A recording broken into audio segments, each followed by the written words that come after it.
오늘 살펴볼 주제는 미국의 5월 옵션 만기 1이 5월 세 번째 주 금요일로 이제 종료가 되게 됐고, 미국의 옵션 만기 중화되는 주요 금융상품들의 변동성이 격화되게 되고, 우리가 이미 지난 공개 방송에서 살펴본 바와 같이 실체가 없는 비트코인, 금을 대체하기 힘들다는 비트코인, 중공이 채굴까지 막아버린 비트코인, 미국이 $10,000 이상 거래하게 되면 국세청에 신고하라는 비트코인, 인도도 금지했다는 비트코인, 대한민국도 규제를 진행한다는 그 비트코인이 글로벌 금융시장에 연동되고 있다는 것을 살펴봐 왔었죠.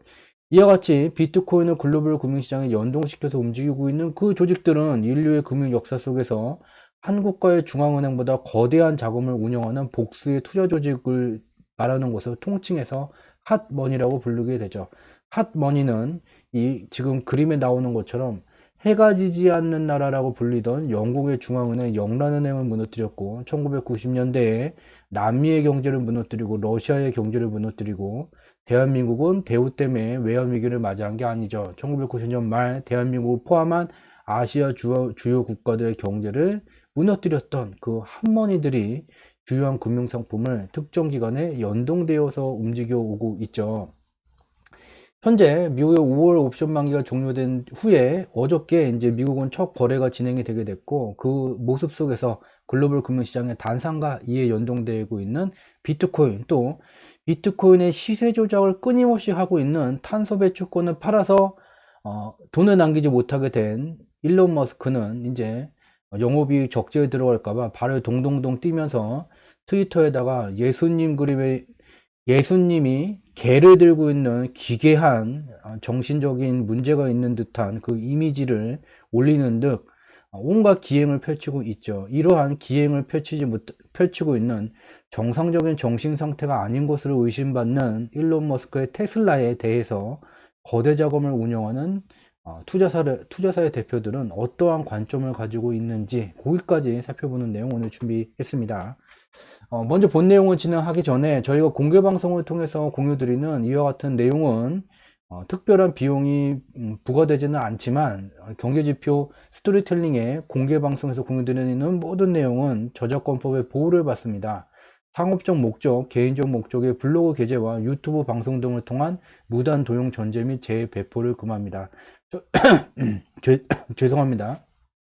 저희가 진행하는 이 공개 방송의 분석 내용들은 숫자로 표현된 경제지표의 원인과 결과 분석을 통해서 저희 경제지표 스토리텔링의 지적 재산권을 활용해서 만든 분석 결과로 분석 과정과 결과에 대한 레퍼런스가 존재하지 않아요. 즉, 달리 표현하면 공개 방송에서 사용한 이 자료를 그냥 캡처해서 가져다 쓰거나 분석 결과만을 가져다 쓰게 돼도 공개 방송에 이와 같은 자료들을 공개하는 목적의 첫 번째는 지재권을 주장할 수 있는 법적인 근거, 자산을 남기기 위해서라는 점 말씀을 드릴게요. 어떤 분은 공개 방송에서 저희가 공개한 내용을 그대로 갖다가 자신의 것이라 주장하는 분이 계시는데, 충분히 이제 설명을 드렸으니까 인지를 하셨을 것 같아요. 개인적으로도 설명을 드렸죠.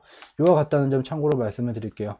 오늘 살펴볼 내용, 드디어 미국의 5월 세 번째 주 금요일에 미국의 옵션 만기가 종료가 되게 됐고, 글로벌 금융시장이 연동되어서 어떠한 또 하방 변동성 외에 흐름이 진행되고 있는지, 이러한 흐름 속에서 비트코인은 어떠한 모습을 보이고 있는지 살펴보는 내용이 되겠습니다.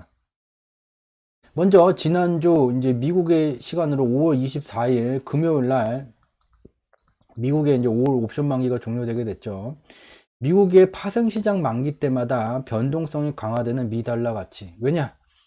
파생시장 속에서 상방 베팅, 하방 베팅을 통해서 어마어마한 수익률을 얻게 되더라도 얘를 결국은 돈으로 환전해야 수익이 확정되게 되는데, 돈으로 환전하는 시절 돈의 가치가 이전보다 일시적으로라도 높아지게 되면 지난번과 비슷한 돈을 얻게 되더라도 이전보다 더 많은 물건들을 구매할 수 있게 되게 됩니다. 따라서 미국의 파생시장 만기 주간에 미 달러 가치는 일시적인 상승 현상이 만들어져 왔고, 그 상승 현상이 가장 최근에 격해졌었던 게 2021년 3월 미국의 선물 옵션 만기 때 이와 같이 상방 변동성이 진행이 되게 됐죠. 그렇지만 지속적인 코로나19 경기 부양 정책이 진행됨에 따라 미달러 유동성이 쏟아져 나오는데 미달러 가치가 강세를 보일 이유가 하나도 없죠. 그렇게 됨에 따라서 3월 미국의 선물 옵션 만기 이후에 이와 같이 3월의 상승분을 모두 반납하는 과정이 진행이 되게 됐어요. 반납하는 과정 속에서 뜬금없이 14개월 동안 공매도를 금지했었던 대한민국의 공매도 부분제기가 진행됨에 따라서 5월 2주차부터 그리고 미국의 선물 옵션 만기 세 번째 주 금요일 주간에 이와 같이 하락 추세 속에서 반등하는 모습이 5월에 나타나기는 했지만 결국은 3월 상승분을 다 반납했죠. 미 달러 가치가 상승하게 되면 미 달러 가치의 단위로 가치가 측정되는 주가 지수를 포함한 주요 금융상품들 하락하게 되고, 반대로 미 달러 가치가 상방의 변동성이 마무리가 되게 되면, 달리 표현하면 5월 미국의 옵션 만기가 종료되게 되면 주식 가격 지수뿐만 아니라 미 달러로 가치가 측정되는 주요 금융상품들의 가격은 이전의 방향성으로 회귀하게 됩니다. 다우존스 지수가 됐던, S&P 500 지수가 되게 됐던, 나스닥 지수가 되게 됐던 미국의 5월 옵션 만기 일이 종료되는 부근쯤부터 이제 단기 하락 추세를 돌파를 하여 다시 상승의 방향성으로 회귀하고 있다는 것을 눈으로 직접 확인해 볼 수 있고, 이와 같은 현상은 주식가격 지수에만 국한되는 것이 아닌 같은 기간에 원유 가격도 그렇고 구리 가격은 아직 하락 추세를 돌파하지는 못했죠. 구리 가격, 그리고 옥수수 가격도 하락 추세를 돌파하는 연동된 흐름이 진행되고 있죠. 구리 가격도 결국에는 글로벌 금융시장은 연동되어서 움직여 오고 있기 때문에 결국은 이 단기 하락 추세를 돌파해서 상승 추세를 회귀할 수뿐이 없어요. 또한 미국의 이제 5월 옵션 만기가 끝났으니 미국의 파생시장 변동성을 좀 살펴볼 필요가 있죠. 우리가 공개방송에서 매우 자주 살펴봤었던 글로벌 옵션 인덱스예요. 여러분들이 글로벌 옵션 인덱스를 조회를 하게 되면 이와 같은 그림의 내용을 찾아볼 수가 없게 되죠. 그러한 데이터를 가공을 통해서 나타나게 된 거예요. 그래서 글로벌 옵션 지수는 특정 금융상품이 일정한 하방 변동성을 넘어서 격한 하방 변동성이 진행될 것으로 예상하는 베팅 금액이 많아지게 되면 글로벌 옵션 지수는 파란색 쪽으로, 또는 때때로 하방 베팅이 격해지게 되면 파란 선을 넘어서는 현상이 나타나게 되고, 반대로 특정 금융상품이 일정 수준의 상승을 기록할 것으로 베팅하는 상방 베팅이 격해지게 되면 빨간색 선 쪽으로, 열탕 쪽으로 움직여 오고 있죠. 근데 우리가 주목해야 되는 것은 2020년 9월 1에 글로벌 옵션 지수는 이와 같이 녹색 선으로 나타낸 하방 변동폭을 나타낼 수 있는 폭의 딱 절반 정도 선, 열탕 쪽에서의 잦은 변동성을 만들어 봤어요. 다시 지우고 보게 되면 2020년 9월에 글로벌 금융시장에 냉각주의가 진행이 되게 됐고, 이 냉각주의가 진행됨에 따라서 주요한 금융상품들이 일정 기간, 빠른 것들은 10월 말, 11월, 늦은 것들은 2021년에 들어와서 냉각주의를 마무리 지었고, 이런 흐름들이 진행되게 되면서 이에 연동되어서 글로벌 옵션 지수도 이와 같이 냉탕 쪽이 아닌 온탕 쪽에서 변동성을 만들어 봤는데, 2020년 9월 1에 특이하게 5월에 들어와서 대한민국의 두 번째 주 목요일 옵션 시장 만기 주간, 그리고 미국의 세 번째 주 금요일 미국의 옵션 만기 주간에 이 녹색 선을 넘어가는 이례적인 하방 변동성이 다소 격해지는 현상이 나타나게 됐죠. 옵션 만기가 끝났어요. 옵션 지수 어디로 가야 됩니까? 여기 와 있죠. 다시 열탕 쪽에서 그동안 냉탕에 들어가 있었더니 몸이 찌릿찌릿하고 얼어 죽는 줄 알았네. 몸 좀 녹여야 되겠네. 그리고선 열탕에 와 있는 것을 눈으로 직접 확인해 볼 수 있죠. 얘가 5월 24일 기준이에요. 이렇게 됨에 따라서 앞서서 봤던 것 같이 주요한 금융상품, 주요한 주식 가격 지수는 하방 5월에 진행했었던 하락 추세, 단기 하락 추세를 마무리하고 상방의 방향성으로 회귀하고 있죠. 이러한 5월에 주요한 금융상품들이 하방 변동성이 다소 격해지던 시절 주요한 금융상품 중에서 제일 변동성이 크면서 반토막 수준까지 조정을 나타냈던 게 비트코인을 포함한 주요한 가상화폐, 암호화폐죠. 근데 여기에 우리가 이제 주목해야 될 것이, 비트코인의 조정이 격하게 진행되게 되자 조정을 만드는 원인은 미국이 $10,000가 넘는 거래는 국세청에 신고를 하랬다. 중화인민공화국이 비트코인 채굴하는 것까지 금지를 한다고 말했다. 특히 중화인민공화국의 공산당 주석은 먹방이 싫다고 말하더니 비트코인도 싫다고 말한단다. 야, 공산당 주석님께서 말하니 인민들 절대 암호화폐 거래하지 말라. 그거는 또 맞는 말 같은데 비트코인은 아니 그 먹방은 왜 금지를 한 것일까? 아직까지도 왜 대한민국의 한류 문화 노래들을 금지를 하는 것일까? 공산당 주석의 마음이에요. 그 나라가 뭐라고 하든 말든 민주주의 국가, 자본주의를 진행하고 있는 민주주의 국가 체계에 있는 대부분의 지구인들은 이해가 되지가 않죠. 특히 중화인민공화국이 2021년 5월에 비트코인 채굴까지 단속을 한댄다. 그래서 비트코인이 폭락했다. 근데 말이죠. 중화인민공화국은 2017년에 중공의 공산당 주석이 공산당이 싫어요 외치는 것처럼 비트코인이 싫어요를 외쳤고 2017년에 중공 내 비트코인 암호화폐 거래소를 폐지를 했어요. 아니 그러면 어떻게 왜 지금 암호화폐 거래 비중을 보게 되면 중국계 비중이 굉장히 높다고 언론 보도가 나오는데 어떻게 된 겁니까? 자국 내 거래소를 폐지를 하게 되자 중국 내에 있던 거래소가 해외로 이전을 했죠. 그래서 해외로 이전한 그 거래소를 중국 내에서 접속을 해서 사용하는 게 굉장히 번거롭고 어렵기는 하지만 여전히 사용되고 있죠. 즉 대한민국이 거래소를 폐쇄를 하던 말던 9월에 허가를 다 안 해주던 말든 크게 비트코인 암호화폐에 대한 수요 변화에는 영향을 미치지 못한다는 것을 어렵지 않게 살펴볼 수 있는 사례가 되게 되죠. 2017년에 이미 중화인민공화국의 공산당 주석은 비트코인 암호화폐가 싫어요라고 외쳤어요. 다시 한번 외친 것 뿐이죠. 이와 같은 흐름이 이제 진행되게 되면서 드디어 이제 나올 얘기가 나오는 거죠. 야, 가격 기준으로 지금 40% 날아갔다. 야, 46% 날아갔던 시절이 있던 것 같아? 언젠데? 야, 2018년이야. 가격 차트 열어봐. 폭락할 때야. 잠깐 올랐다. 폭락할 때야. 야, 큰일 났다. 야. 이렇게 되게 되자 비트코인을 죽이면서 도지코인을 띄우고자 했던 바보 멍충이 테슬라의 일론 머스크가 트위터에다가 예수님이 제가 그림을 잘 그리지를 못해요. 예수님이 강아지를 안고 있는 듯한 정상적인 정신세계를 가진 사람이 아닌 사람이 만들 수 있는 그림을 만들어서 트위터질을 또 했죠. 그렇지만 몇 분 뒤 가격은 제자리로 돌아왔다라는 것을 볼 수가 있게 되죠. 과연 2018년과 같이 암호화폐가 폭락하는 걸까? 일론 머스크는 비트코인 더 이상 이제 자기네들이 만든 전기차를 받아주지를 못한다. 왜 받아주겠다가 말을 번복합니까? 야, 비트코인 채굴할 때 전기 들어가잖아. 이거 전기가 화석연료 태워서 쓰는 전기가 여기에 들어가고 많이 전력 소모량이 크기 때문에 이게 친환경적으로 바뀔 때까지 안 바꿔줄 거야. 테슬라에서 정령 이 전기를 고려를 한다면, 전기 소모량을 고려를 한다면 현대자동차에다 로열티를 주고 수소자동차를 만들어야 되겠죠. 테슬라에 충전되는 충전기에 들어가 있는 전기도 화석연료로 만든 전기가 들어가고 있어요. 똑같은 얘기, 바보 멍충이니까 이런 얘기를 하게 되는 거죠.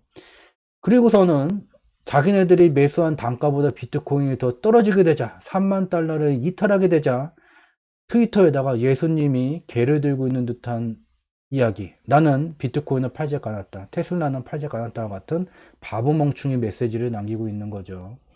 이와 같은 얘기들을 좀 더 살펴봐야 되겠죠. 모든 이야기들이 비트코인에 관련된 이야기들이 굉장히 많지만 우리는 지난 공개방송에서 남들이 베껴가는 것 때문에 매우 부담이 큰 자료 하나를 투척을 했죠.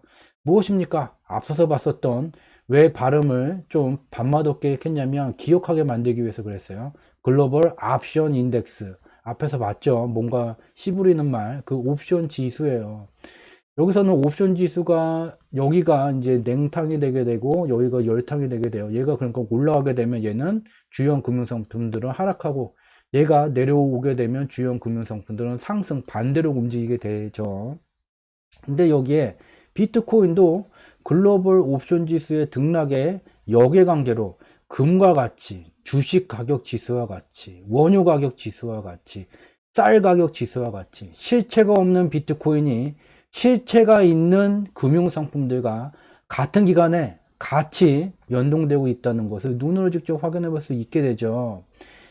가격 차트만 보고 모든 것을 판단한다는 것은 그냥 그런가 보다 하고 넘길 것이 아니에요. 지금은 스마트폰에서 네이버의 접속을 통해서 검색 차트 메뉴가 빠진데 경제지표 메뉴가 들어와 있고, 여기에 몇 번 손으로 꾹꾹 누르게 되면 60초라는 시간 동안 적으면 50개에서 많으면 100여 개의 경제지표 실적을 누구나 다, 학력이 뭐 가방끈이 길던 짧던 높은 자리에 가 있건 아니건 누구나 확인할 수 있게 되죠. 이러한 시절 특정 현상이 발생되게 되면 가격 차트만 볼 것이 아니라 직접 어떠한 경제 지표의 원인과 결과가 이런 영향을 미쳤을까를 좀 더 노력을 통해서 찾으려고 하는 그 시도를 해봐야지 되겠죠.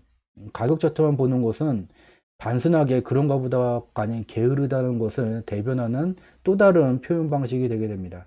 우리는 60초라는 시간 동안에 50개에서 100여 개의 경제 지표를 확인할 수 있는, 누구나 무료로 확인할 수 있는 시절을 살아가고 있다는 것을 간과해서는 안 될 것입니다. 이와 같이 글로벌 옵션 지수에 실체가 전혀 없는 화폐가 아니다, 금도 대체하지를 못하는 거다, 언젠가 가치가 빵이 되어도 전혀 이상하지 않다라고 외쳐대고 있는 사람들이 있는 비트코인이 같이 연동돼서 움직이고 있고, 이거를 달리 표현하게 되면 특정 기간에 거대 자금을 통해서 주요한 금융상품들을 연동해서 움직이고 있는 핫머니의 그 바운더리 속에 비트코인이 들어가 있다는 것을 알 수 있게 됩니다.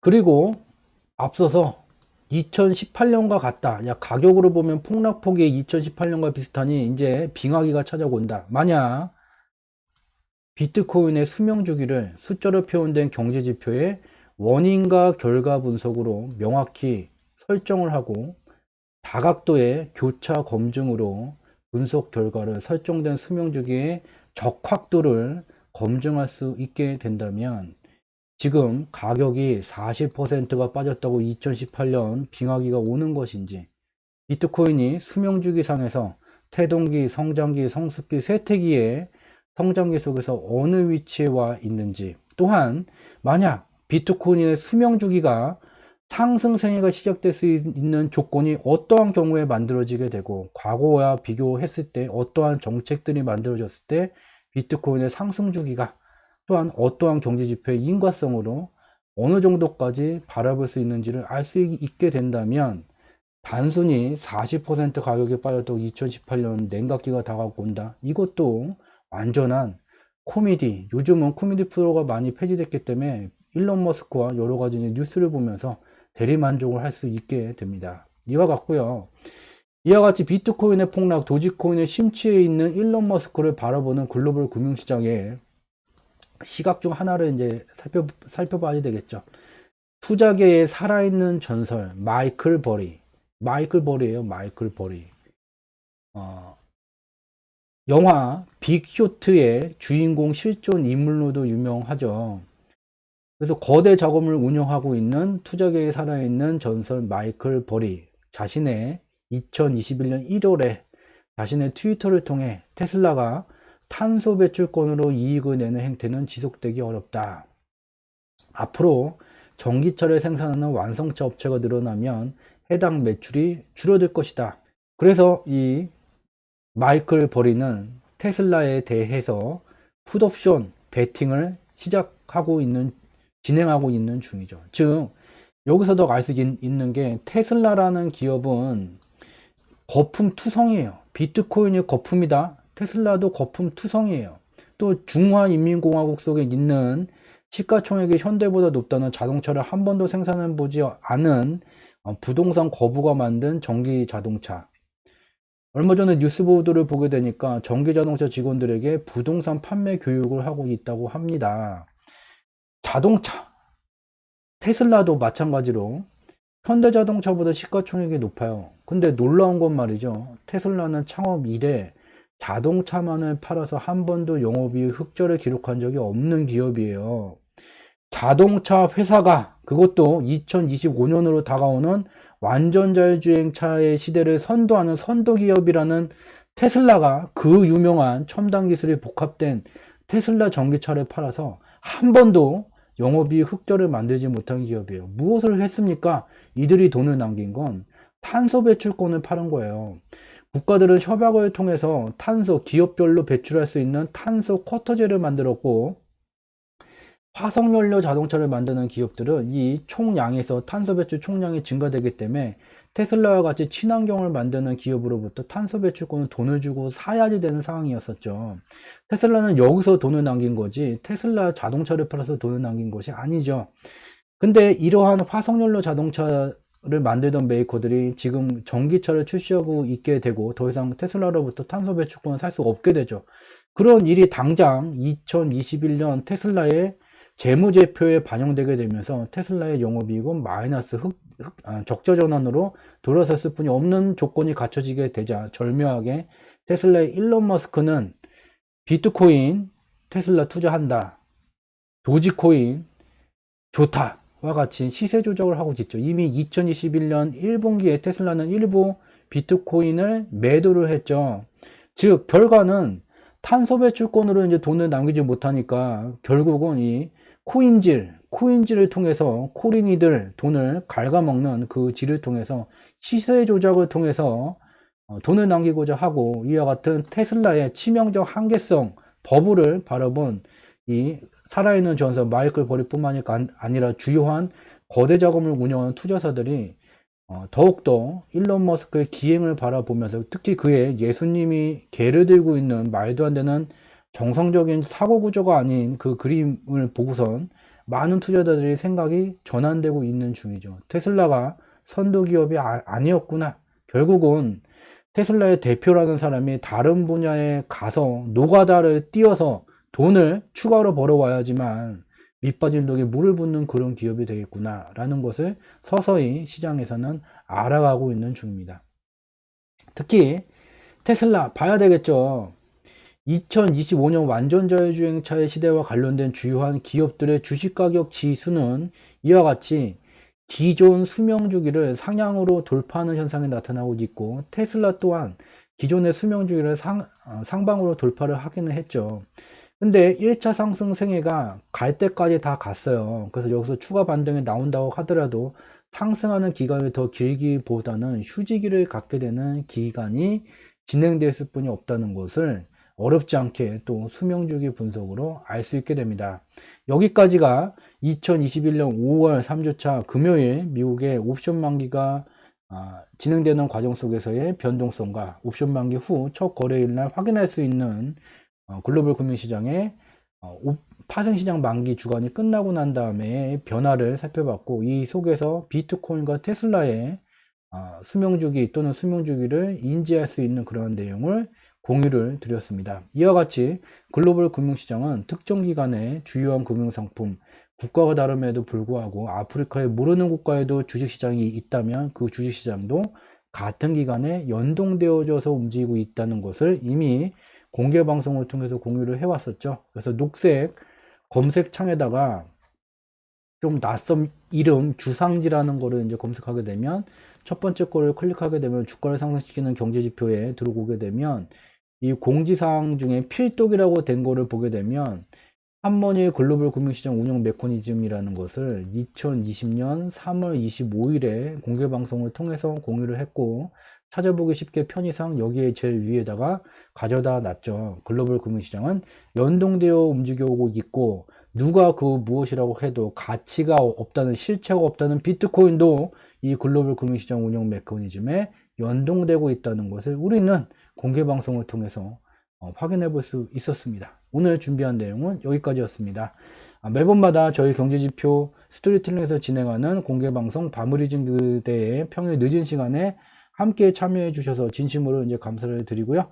네, 글로벌 옵션 지수가 너무 자주 나오게 되면 또 저걸 갖다가 가격 차트 분석하고 자기 마음대로 이제 연동해갖고 자기 거라고 주장하는 분들이 굉장히 많아져요. 그래서 많은 내용들을 더욱더 많은 분들에게 공유를 드리고, 공개 방송에 가져오는 내용들의 퀄리티를 굉장히 높이고 싶기는 하지만 많은 좀 황당한 분들이 가져다가 자기 거라고 주장하는 분들이 너무 많기 때문에 좀 소심하게 꼭 그 시기에 반드시 좀 봐야 되는 내용 위주로만 좀 공유를 드리고 있다는 점 양해의 말씀 드리고 있습니다. 네, 오늘 방송 여기서 이제 마치고요. 저는 이번 주 목요일 밤 10시에 조금이라도 도움이 될 수 있는 양질의 콘텐츠를 지독, 중독, 고독의 3독의 정진을 통해서 다시 찾아뵙도록 하겠습니다. 늘 평일날 늦은 시간 저희 경제지표 스토리텔링의 공개 방송을 함께 참여해 주셔서 진심으로 감사를 드리고, 저희가 진행하는 3독의 정진의 마지막 단계는 여러분들의 구독이 된다는 점 다시 한번 강조해서 안내 말씀드리도록 하겠습니다. 평안한 밤 시간 되시기 바랍니다. 고맙습니다.